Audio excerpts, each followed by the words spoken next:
Okay, so in terms of what I wanted to cover then, and I apologize if the font is small for those of you at the back. As part of your feedback for this conference, please do make these kind of comments known. It's the standard template, so I can't do very much in terms of increasing the size. So brief overview of Ignite. And then data enrichment and streaming. So we're talking about the source, okay? So in terms of streaming applications, and then the stream itself, and then the sink, okay? So we've got some data that is coming from some particular source. And there are, of course, a range of applications that are relevant for this type of processing. IoT is a good one. There are others. If you're working in a number of these industries, petroleum, for example, or chemicals, or you're trying to track information, you want to know things like temperature, pressure, and all of these things in real time and be able to assess whether things are working as they should be working or whether there is some problem somewhere, then you need to be able to have this data streaming in and be able to process it as quickly as possible. There was an example that I wrote about a couple of years ago, interestingly, for VaultDB, which they're outside. But the case in point was that if you've got, say, miners working in mines, and they're carrying some sensors on their body, for example, where you're able to track things like heartbeat and temperature, the quality of the air, all of these things, and this data is being streamed in, then you find there is some problem. For example, let's say that you have a group of miners, all of a sudden, they're showing abnormal kind of results as part of a streaming feed, then that should trigger off an alarm very quickly to say that there is some problem here. We need to be able to investigate this very, very quickly. So plenty of kind of applications for this. Data harnessing. So once we've got it into some sink, what do we do with it? What can we process?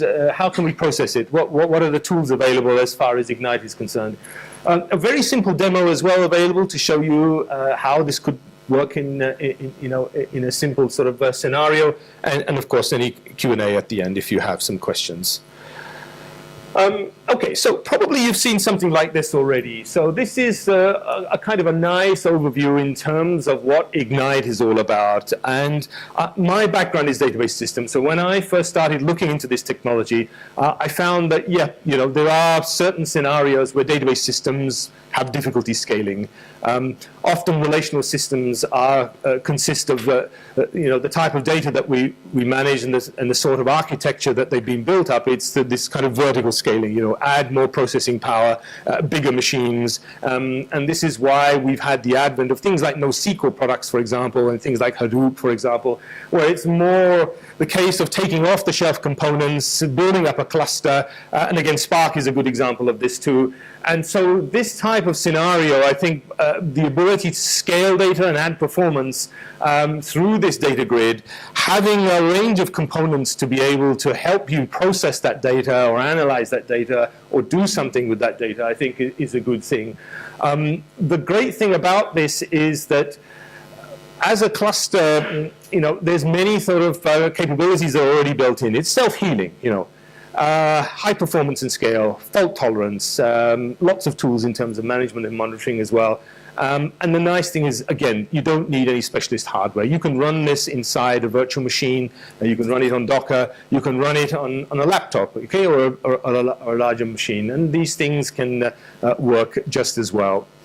I think the other key point about this is the need to keep what we have rather than rip and replace, which seems to be an important issue. Many organizations have very deep pockets, okay? And they can afford to take the risk or afford to take the challenge of building new systems. Very rarely do you come across greenfield kind of developments where simply people can say, well, okay, we'll replace this entire system. It's kind of difficult to do. In my first role at Reuters, for example, I worked on PDP-11s. These were 8-inch floppy disks, there's switches, and at the time that I joined them, that was ancient technology. But the fact is that they fine-tuned this hardware. They were running RSX11S and RTL2 process control language, and this kind of macro assembler language. And this stuff was working at phenomenal speeds. Even if they'd thrown it all out and replaced it with the most modern hardware at the time and the most modern sort of programming tools and development languages, it would have achieved nothing for them. So keep what you have, make use of it, and be able to leverage the best kind of value that you can. So the other nice thing here is this ability to handle a variety of data types. So not only structured processing, which we tend to associate with SQL and relational systems, but things like NoSQL databases as well, which are very popular today. I was just reading, I think even today, MongoDB, for example, is running one of their major worldwide events in Chicago, which is Mongo World. So there is a product that has achieved quite a lot of success, both commercially and in terms of mind share. Worldwide developer audience, I think, is sort of phenomenal for what they're trying to do. And so it can deal with a variety of different types, and there is less kind of strict schema imposed upon that data. So it's very useful for those kind of situations where we are not quite sure what we're going to store. Think about things like a physician or a doctor's surgery. We need to maintain information about patients. So some of that data is going to be structured, things like name, address, date of birth, for example. But then a lot of that data may be unstructured. For example, the physician's notes, medications. These things are going to vary from one patient to another. And of course, things like Hadoop as well, for a lot of this sort of analytics, data warehousing, and so on. Okay, you probably need a telescope to see the small boxes around the side there, so don't worry too much. As part of the role, my role within GridGain, I've just been working on a couple of articles which have been published on the GridGain blog site, and I think very kindly they've also been pushed out to the D-Zone website, where I've shared my experiences as a new sort of beginner, someone learning about this technology, what I learned and what I've gained. So one of the nice things I think about this kind of architecture is the fact that you have these components and they're quite well integrated. So it gives you the ability to do different types of processing, of which streaming happens to be one of them, complex event processing, but then there is also additional capabilities such as compute grid, data grid. Some of these are more mature than others, and some of these have been around for some time. So I think there are many benefits to this approach, and the ability to use these components to be able to do the processing. So particularly with streaming, for example, which we'll look at a little bit later on through the, in terms of the more detailed discussion, that once you've streamed the data in, it's stored in Ignite, then you can do additional processing, whether you decide to be able to query it through SQL, or perhaps you've defined some kind of event window or some time slot that you're particularly interested in. These things can be managed quite efficiently. Okay. Quite a lot of text there, so let me talk you through this. So here's an example. I've heard over the last day or so that quite a few people have actually come up and said, well, look, this technology is fabulous, but give us more examples of who's using it and the kind of problems that they're using it for. So here's a practical case study of a large European bank. I think can't be named for sort of legal reasons, but credit and current account fraud detection, okay? Fraud is still an enormous problem for a lot of commercial banks at this time. People find ways to be able to commit these type of fraudulent activities. So in this case, what they have is an architecture, and what they're using Flink for is to read from a Kafka queue, stream the analytics and transformations, and then write to Apache Ignite, okay? So to be able to do some work and then store the results somewhere. The specific example, the specific case study is analyze ATM transactions to recognize repeat maximum daily allowance within a short space. Now, I'm guessing most of you have some kind of ATM card, and at some time or other, when you're short of money, you'll go to the bank, you'll withdraw some money from one of these machines. Typically, you'll have a daily limit. Mine happens to be 250 UK pounds per day with my particular bank. Typically, I don't reach the maximum, and even if I do, at most, sometimes when I travel, I might withdraw 500 pounds, for example, over 2 days. And that's normally about it. I usually find that that's enough in terms of cash, because I've got other credit cards and debit cards and things that I can use as part of my travel plans. But here we've got a situation where, supposing I'm withdrawing my maximum limit for not just 2 days, but 3, 4, 5, over a longer period of time. That should raise a red flag with the bank. That's kind of looks a little bit suspicious. Why is this customer withdrawing this amount of money? Our historical records show that they don't normally do this kind of thing. So flag for deeper fraud analysis on sum of data for account in Ignite. So look at historical kind of transactions that you've done, the withdrawals that you've made in the past, compare it with the activity that's going on now, and they're using this kind of Lambda architecture, which if you've come across it before or you use it yourselves, it's combining both streaming data and other types of data in an approach to be able to produce some analysis and analytics. Stream analytics for probabilistic algorithms resulting in full OLAP exercise. It's probably going to be a machine failure deeper analysis. So the situation, as it turned out, in some cases, is that actually it's not necessarily the case that the customer is responsible, or that there is some problem in terms of the actual withdrawals they're making, but it could actually be a machine problem. The machine is giving wrong information. So doing this kind of deeper analysis can bring up these kind of events and results. So a practical example of where this can work in real time. Okay, and some of you may be working with Kafka already. I mean, you may be using some of its capabilities, but here we've got a source which happens to be a Kafka queue. The sink happens to be Apache Ignite, and then as the data is streamed in, some analytics and transformation of that is performed to do this kind of work, to be able to dig deeper and to see what is actually going on behind this. And if there's not enough information, again, combine it with historical data, full analysis. You may be able to find particular trends. So if we find, for example, that one machine is producing this kind of erroneous data or fraudulent type of activity, or it's being flagged as that, then that should lead you to think, well, okay, it's perhaps not the case that the customers or someone has access to these accounts, but the machine itself is at fault. Okay, that could be very, very useful. Fix the machine rather than anything else. In terms of in-memory streaming then, so streaming data can consist of a variety of different type of activities. Okay, so we can have the case where it's never ending. We can have the case where we are streaming some data in, and then we take some different decisions into how we process that, okay, depending upon events or sort of time frame or something like that. Sometimes you may have come across this kind of sliding window type of situation. So, whether it's event-based or time-based, perhaps you're interested in just a certain amount of the stream data, but that window is kind of moving along. So you might be interested in just the last 5 minutes of data, for example. You do some analysis on that, that's fine. Once that's complete, you look at the next 5 minutes of data.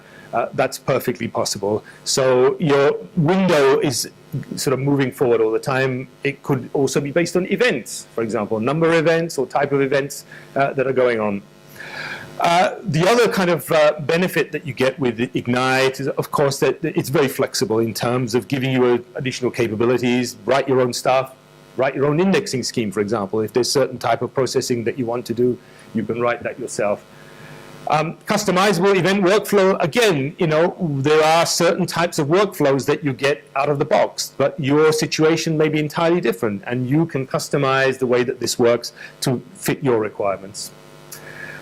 One of the other nice features, of course, is co-location with the data grid. So, with this type of cluster computing and Apache Ignite, what we want to try and do, and that it's very much the same sort of case with technologies such as Hadoop, you try not to move the data around. What you try to do is to bring the processing to the data. And so if we've got some co-location, say our sink also is storing some relevant data that we can combine with the stream data, we can do the processing locally. We don't have to go further out in order to bring the data out across. So in terms of the actual building blocks, then there is an Ignite data streamer. Okay, there's a little bit of documentation around this. So surprisingly, this entire presentation could be done just on 2 slides. But the thing is, obviously, you want a little bit more, so I have to pad it out a little bit. Okay, so I'll give you the example as well. But the essence of this is that what it's designed to do, it's an adapter, okay? And there are adapters for other things as well, such as JMS, Kafka, RabbitMQ. You're using sockets as well. So there are different types of stream adapters. Again, you're not constrained to this one, okay? Built to inject large amounts of data into caches, automatic data partitioning between data nodes, a very useful feature. You'll see this very, very briefly in the demo that I've got coming up as well. The fact that if you've got a cluster of nodes, okay, it will partition the data for you. In this case, I'm just taking the default approach that it will give, but I think you've got a little bit more control. So in terms of the stream receiver, again, you've got the opportunity to have some custom logic that you can execute on the data nodes, depending upon your requirements. And again, this notion of co-location, okay? Very useful feature. Okay, so here are the 2 slides I mentioned that really you could essentially just sum up. So this is the first one. So very, very simple to use. If you work with Maven and Maven dependencies, you just need to add this. Okay, that's one part of it. It's as simple as that. So very, very straightforward. Okay, again, this is taken straight from the documentation. The second part is then obviously a little bit of code. All right. So I think I've tried to make this bigger. Unfortunately, it messes the whole display up a little bit. But let me try and talk you through this. Okay. So all we need to do is we define our Ignite sync. Okay. We give it a cache name where we want to store this, and just pass in a configuration file, okay? Those of you who've worked with Ignite or GridGain, you'll know this is a fairly standard approach. We define a data stream. We defined the sync, okay, which is the Ignite sync we defined earlier on. That's where the data is going to be streamed into, and then basically it's just the try, catch, final block of code. So as the data are being streamed in, do something, execute, do some processing. If there's an exception, handle the exception. Otherwise, when you're done, if it's something that terminates, just stop. And that's really as straightforward as it gets. So nothing very complicated there. And again, plenty of code examples to have a look at in the documentation online. And this is just a simple example taken from there. And what I'll show you in terms of the demo just uses this.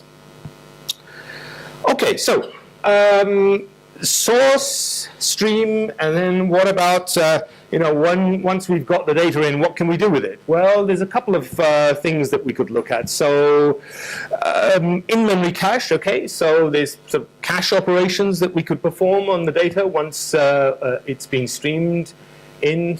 Some of you may be working with this concurrent map APIs. All of these are kind of standard operations that are available. Events and metrics, pluggable persistence. You may have heard of this new persistence engine that they've recently announced, which has just been donated to the Apache Foundation as well. So, and I think eventually this is going to be, again, one of those kind of pluggable components that you'll see. More standard, the in-memory data grid. If you've been looking at this, distributed key value store, okay, so some similarity in terms of what Redis does as well. But obviously fault tolerance to scalability. ACID transactions, very important, okay? So in many environments, we need to have this atomicity, consistency, isolation, durability. I think particularly if we look at a lot of financial transactions, for example, or we're dealing with events where we need to ensure that the system moves from one consistent state to another consistent state, these type of operations are really, really essential. And there's a talk coming up later this afternoon where I'll focus a bit more on these ACID transactions. One of the things that we can do in terms of the processing is that use SQL, for example. And this is one of the newer kind of components as part of the overall architecture. We had the high-level view of this a little bit earlier on. So ANSI 99 SQL. Okay, now there's a always a question in terms of what level of SQL do you support. Well, the thing is that if you know the origins of SQL, you know that going back into the mist of time, originally, believe it or not, SQL was designed as a language that managers could use to write reports. In those days, of course, that may have been true, but over time, the language itself has become very large. Very few of the major vendors actually implement it in its entirety. So originally, it started off very, very small like this, and now it's 1,000+ pages in length. It's difficult. So ANSI 99 supports a reasonable amount of the language and the DML, DDL, and so on. And in terms of the operations and compatibility, that gives you a reasonable level across the range of vendors. Consistency, again, very important. Self-healing, fault tolerance, and cross-platform. So, working with things like JDBC, ODBC drivers from various sources. All the type of major operations that you might want to do, both in terms of DDL and DML and DDL, insert, updates, create, drop. So you're working with a range of different tables. And I think on the right-hand side, in terms of the graphic there, so your client could be anything, not necessarily Java, but as you know, Ignite supports a number of different languages and bindings, .NET, C++, PHP, or even Tableau. Often, I think, especially when working with SQL, maybe you want to build a dashboard, or you have some type of, you want to visualize the data in a particular way, run some graphs, some charts, and that kind of thing. Well, you can do that straight away in your favorite business intelligence tool. Okay, I think there's nothing more to add there. Let's have a look.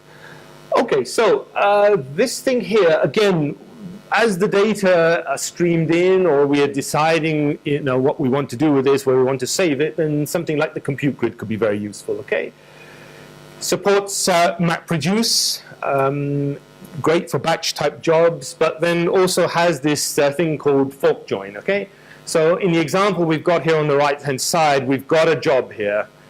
C. It's broken down into a number of tasks: C1, C2, C3. Each of those is assigned to one of the nodes in our cluster. We run things in parallel. Okay, the result comes back, it's aggregated and then sent back to the user. Again, very useful. So think of that as a kind of a MapReduce, but on the coordinator on the client side.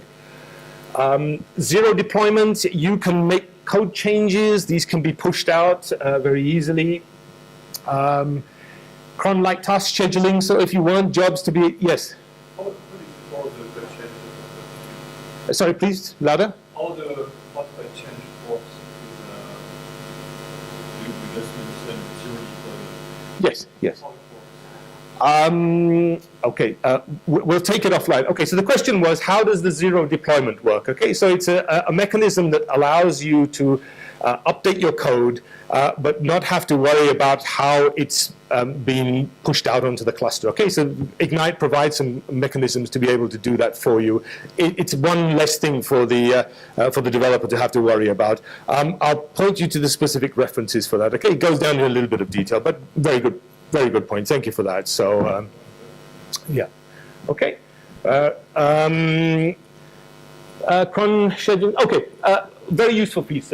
Checkpoints. Okay, so if you are a data scientist or you're working with machine learning, this type of checkpointing is a very useful feature. You know that many of these machine learning algorithms, okay, it's not new. The ideas have been around for a very long time. What we can do today, though, is be able to process these things within minutes and hours. Historically, in the past, we didn't have the processing power. It might take us days or even weeks. Sometimes these long-running jobs, after all, these are just machines, okay? Someone takes the plug out of the wall, power goes down, things die. I mean, that's the nature of technology. But the thing is that periodically we can do these kind of checkpoints, okay? So it saves the state of the job. If things go wrong, we lose our cluster, we don't lose the state of that job. Once we bring things back up again, it can resume from that point onwards. So this is very useful for very long-running jobs, okay? And there's going to be a little bit more about this in the other presentation later today. And then all the standard kind of things in terms of self-healing, load balancing, automatic failover, full cluster management, and so on. So there's a range of things that are available that, as the stream data comes in, we can do additional processing. We have lots of these capabilities available, not just in the compute grid, which we're kind of discussing here, the SQL grid, which you talked about previously. You can use SQL, your favorite tools, your languages. Yes, question? This is Ignite. This is all Ignite. It's a Flink streamer. So what the point here was this, okay, data harness. So once the data is streamed in, what can we do with it? That's what I was trying to cover. So, we've got the data grid available, we have a compute grid available. These are all the sync side of things. So we talked about sources, the streaming, which is very straightforward, and then once it reaches the sync, what do we do? I mean, what further operations can we apply? We've got these capabilities available in the SQL grid, in the compute grid, to be able to process that stream data, whether we want to store it or if we want to do that processing in real time. And this is all 100% Apache Ignite. There's no GridGain here.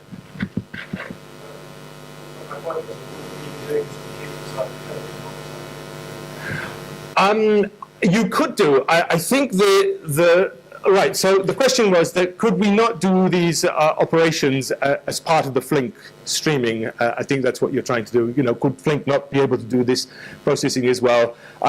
With the way that the Flink streamer is designed at the moment, I think certainly you could do a lot of the processing within Flink. I don't know enough about Flink to confirm that, but what I'm trying to show here is that if you are simply using the streaming capability and nothing else, no analytics, no other capabilities, that here you've got some possibilities in terms of what you can do on the Ignite side as a sync. Okay? Right. Okay, demo. All right, so let me move away from here. Okay, so I've got this inside a virtual machine, and I will try to blow this up for you. Okay, the simple reason is that unfortunately I tend to do a lot of things on my Mac, which tends to mess things up. So it's sometimes nice just to have a kind of a sandbox or environment where you're sure that the demo is going to work. Otherwise, it's Murphy's law. Anything that can go wrong will go wrong at the worst possible time. So all I've got. All right, let me just. I think this is maxed out as far as possible. It's just two simple bits of code, right? I'm going to fire up a couple of nodes. They'll be able to self-discover each other, and it will form a cluster. And I'm running this within an IDE, okay? So, and again, I'll show you this in just a moment, okay? So if we take this. Okay, so example node startup. Let me just zoom in a little bit here, and just to be able to show you. Okay, so very, very straightforward. So all it does is, and those of you who've used Ignite, this should look very familiar. So just giving it a config file, a cache name, which I've already defined, and printing a little bit of sort of messaging out on the console to say that it started, it's waiting, okay? I'll do a couple of these, okay? So they'll be able to auto-discover each other and be able to form a cluster of a couple of nodes. Okay, and then what I've got is a Flink streamer. Oh, sorry, it's just the wrong thing. There we are. Okay, very straightforward. So all this is doing is just doing a count. Okay, so it's just building up a list. Running a while loop, okay? So it's doing a simple sort of key value.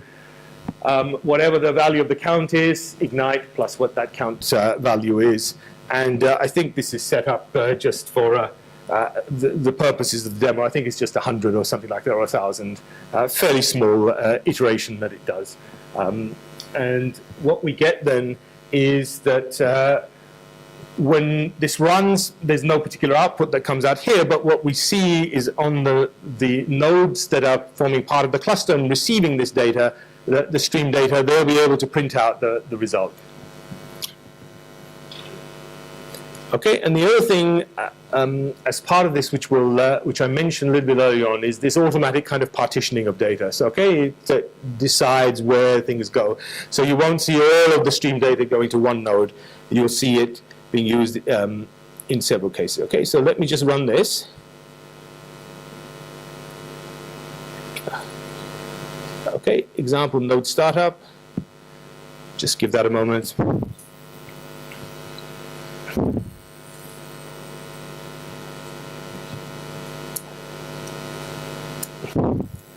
Okay, and let me just zoom in and then just show you that. Okay, so obviously there's a lot of kind of startup messages here. This is fairly standard, okay? So it's just the standard Ignite.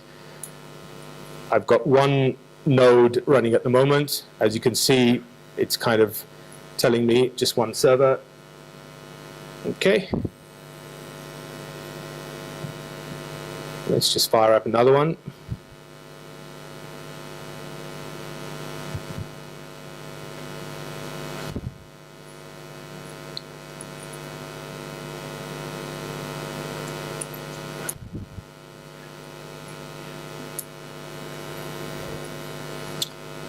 Okay.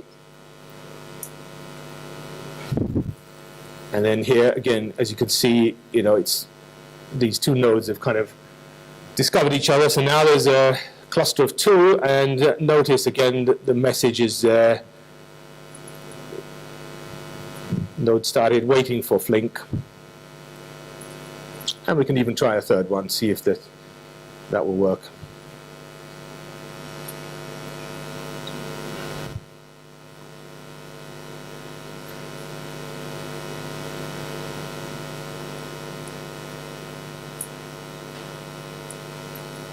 Okay, there we go. So here at the bottom we can see now we've got 3. Okay. All right, so let's run the streamer. Okay, so this is just using the standard adapter that we have. As I said, there won't be any particular output here. Nope, there we go. Okay, other than this, just I'm just getting some log4j warning messages here. But if I switch to the other windows, and we scroll down and have a look, right here you can see now it's I think it's 1,000, 1 to 1,000. Okay, so notice that here the value 4, and then 6. And then 11, 17, and so on. Okay, so this was for the first node. And if we scroll down and have a look towards the end here, again, you can see it's some of these are consecutive, 977, 78, 79, but then we've got 986, 987. So, you know, this data is being stored across these. And there, if we look at this and compare it to the previous one, we see that here, for example, we got 997. Was the last value, and here we've got 998. Okay, and then in the third node, if we have a look, again we've got 999. Okay, so this is just taking the defaults. Okay, so it's just stream data coming in using the Flink adapter. I've got 3 nodes running. That's my small cluster running within the IDE, and again it's automatically, you know, partitioning that data for me and storing it across these 3 nodes. Very, very straightforward. Okay, and again, you know, this is just to demo the fact that how easy it is to set up and use. Your scenarios, of course, could be far more complex in terms of the type of processing you do and how you deal with that stream data. So this application is still running and these nodes are still running, but there's no further processing or no further stream data you know, coming in. It's fixed. It's completed its task. There's no more data. In reality, of course, you may have situations where that stream data is never ending. You may decide, as we talked about a little bit earlier on, you know, you may define a window in terms of time or events. You do some processing, get rid of the previous data if you have no further use for it, and then you wait for the next sort of window, whether it's event-based or time-based, and then do some additional processing. And again, on the sync side, lots of possibilities in terms of how to process that data, whether it's through SQL or using some other capabilities of the compute grid. Yes, question? Essentially, yes. What would you recommend to use Flink and for what people? Because there is overlap. Yes, yes. You could do certain things in Flink yes. perfectly unique. So yes. What is where you see trends? I think it's very hard to give a kind of a general answer. I think it partly depends on what you want to do. If and this is a good question actually. So the question was, what's in terms of separation of concerns? What would you let Flink take care of, and what would you let Ignite take care of? Because there is overlap between the capabilities of the two technologies, and I think that's a very good point. I think that I can't. There's no kind of generic answer to this. When I presented this previously in London, a similar sort of question came up, and I think the answer was that you have to look at are you a heavy Flink user already? I mean, in terms of the processing you're doing, are you want simply to use Ignite as a sink to be able to store the data and no further processing? It can provide the scalability, it can provide the performance in terms of caching that data for you, but you may find that you're using Flink to do a lot of the processing for you, which I think the gentleman there was the point he was trying to make as well. In other cases, you may simply be using the streaming capabilities of Flink and nothing more. It does nothing else, and you rely more heavily upon Ignite. Some customers, I think, already using Apache Ignite quite heavily for some of their capabilities, and therefore using something like this just for the streaming, do a lot more of the heavy lifting, if you like, leave it for the cluster in terms of whether you want SQL or you want something like the compute grid to manage that for you. It's a difficult one. I think the balance has to be arrived in terms of your architecture. The community is looking for yes. killer arguments. Yes. Go for left or right. Yes. I have none. If I a blog on that would be appreciated. Oh, fabulous. That would be great. But, yes, question? Well, in the demo you're showing yes. the Flink yes. is randomly put the data across the Flink.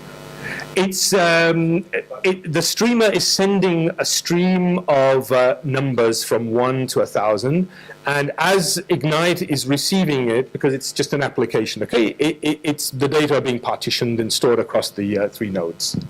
Yesterday was a talk from TCS where they yes. measured the boundaries from the same net. Yes. Is this better than doing? You can also do it with Kafka, right? Just partition it, lots of talk. Oh yeah. Yes. If I have to go really high performance, is the Flink streamer quicker than doing Kafka with lots of partitions, or it wasn't clear yesterday what was better? Okay. Or worse? Yeah, it was my down yesterday. Absolutely very good start, by the way. Yeah. So yeah, we face the problem like from Flink when we're trying to catch the data to Ignite. The Ignite is the one. Yes. But when we have to use the data stream on Ignite and try to run the data, but the performance was not good. But when we use the Ignite as the streamer plus cache, then we will get the good end-to-end Ignite. But Ignite does not have a complete stream capability. Yes. Yes. So you have to do lots of customization. Yes. Lower my presentation. But yes, what was correct. If you use Flink plus Ignite, the performance was there was a problem. Yeah. We raised the bug with the Ignite, right? Yeah. Yes, so it's an excellent point there. So again, I think it's this, what's the separation of concerns? You've got multiple sort of technologies in your stack. Which ones should do certain things? It's a kind of a hard one. I've got no answer. I've got over 25 years experience under my belt. I've seen lots of things in my time. Customers doing terrible things, customers doing great things. Sometimes technology is really helping them. Sometimes it's proving a real problem for them. I think going back right to what I said at the beginning, these are interesting times in terms of what's available for you out there. 3 months is too long, 6 months is too long. New stuff comes up all the time.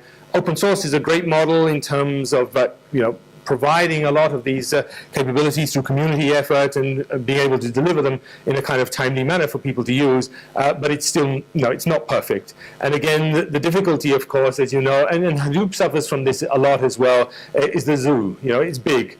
A lot of these technologies are overlapping, and sometimes you're not quite sure, should I be using this to do this or something else? Bit of a tough one. Sorry, no good answers there. It's a hard problem, I think. So apologies for that. But okay, that's great. I think that's really all I wanted to show you. So I hope that's been useful for you, and thank you for your questions. Okay, and we do have Dennis Magda, who's the product manager, Dimitri, who many of you may have seen present. They will be great people to ask these kind of deep technical questions, and I think would be fabulous to do so. Great, thank you very much.